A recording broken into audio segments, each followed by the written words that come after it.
right, in this video, we're going to move on to talk about the media, which is also one of those linkage institutions. So the media is going to connect people to the government by providing citizens with information about policy issues as well as government activities. And it's also going to provide the government with information about citizen attitudes and preferences that can impact policy issues. So the media are really an important source of information about political issues.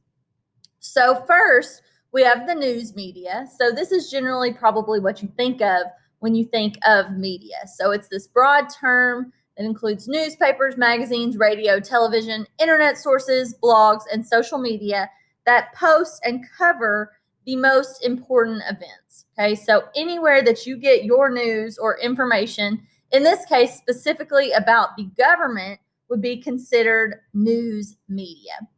Then we also have social media, and this you all are very familiar with.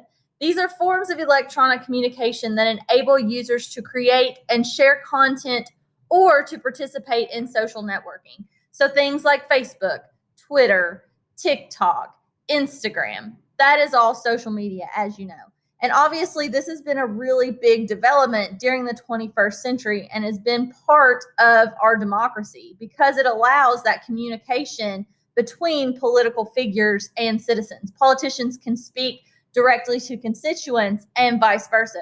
Voters are able to communicate with politicians. So this has really drastically altered the role of mass media with this link between politicians and the public. So the way that the media are funded, who their audiences are, and what type of technologies that they use shape the presentation, influence, and definition of news.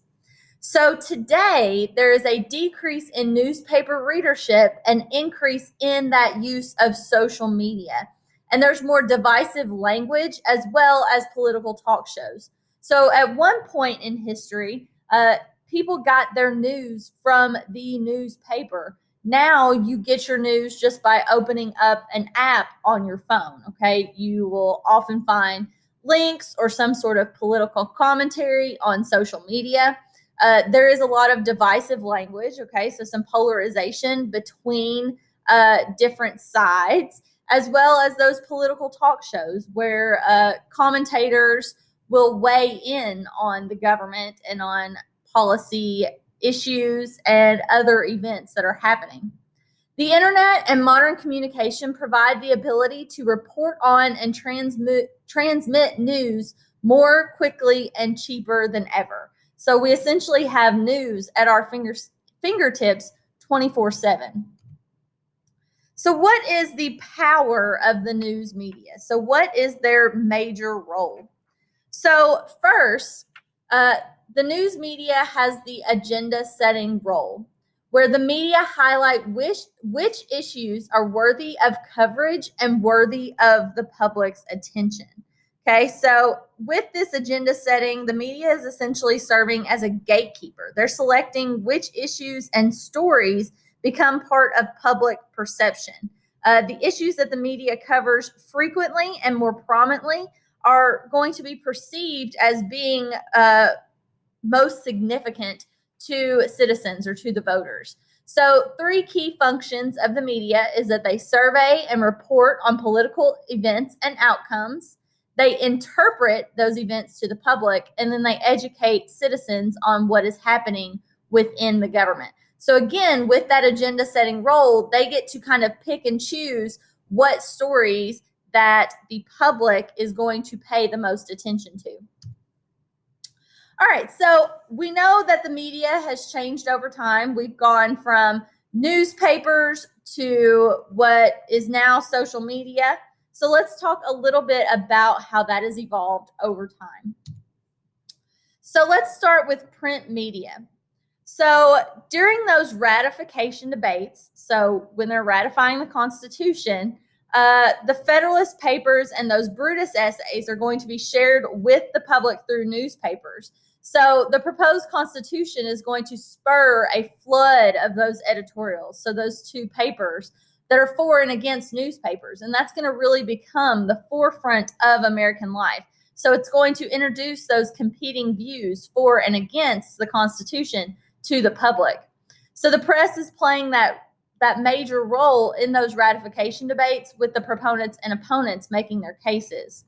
So from the beginning, the Bill of Rights includes the freedom of press, which means that the freedom to publish information has really been viewed as vital to democracy.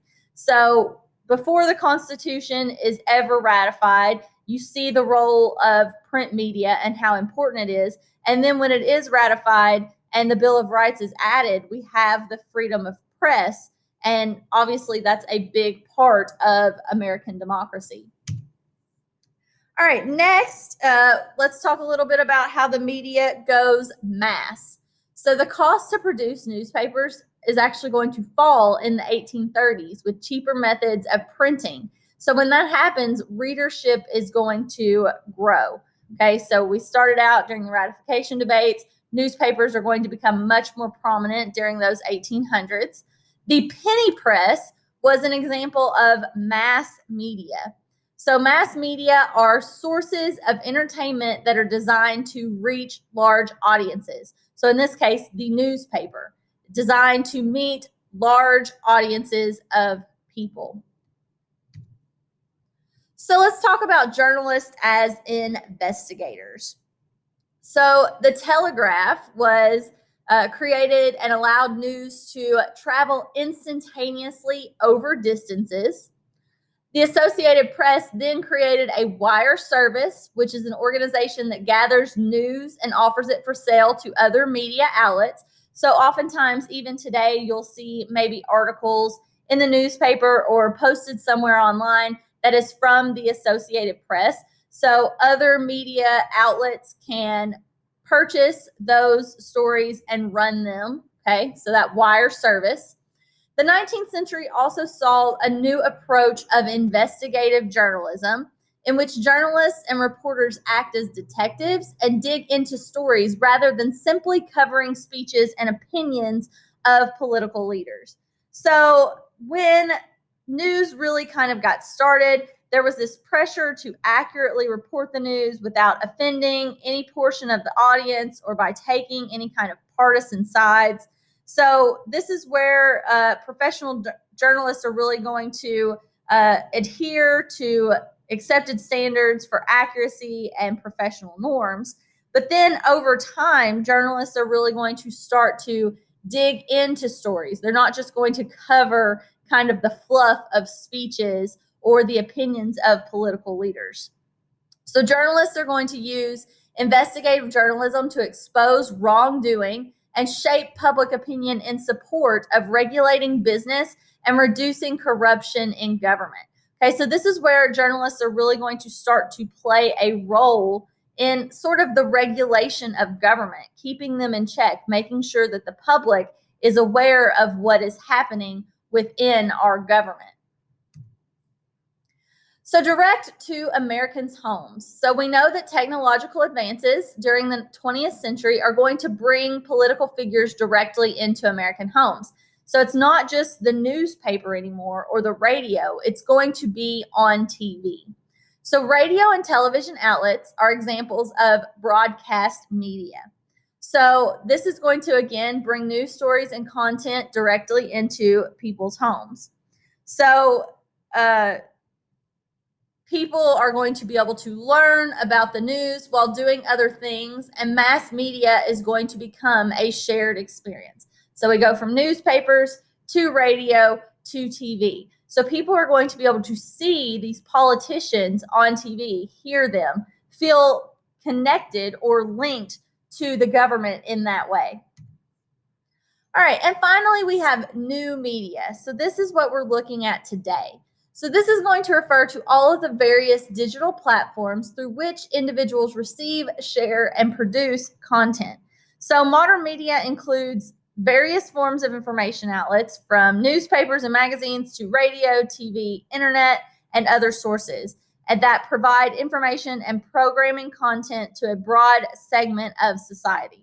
So the media isn't just providing news, but also entertainment too. So you have those news sources, but you also have commentators, and other material similar to that. So in the era of 24/7 news, individuals can be journalists, citizens, and citizens can be editors and commentators, and media members can be celebrities. So again, this goes back to social media. It kind of provides that opportunity for citizen journalism. So they can collect, report, and analyze news and political events.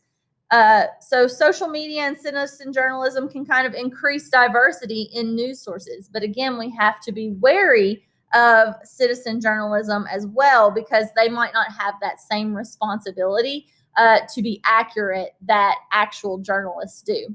So the rise of cable TV expanded news options.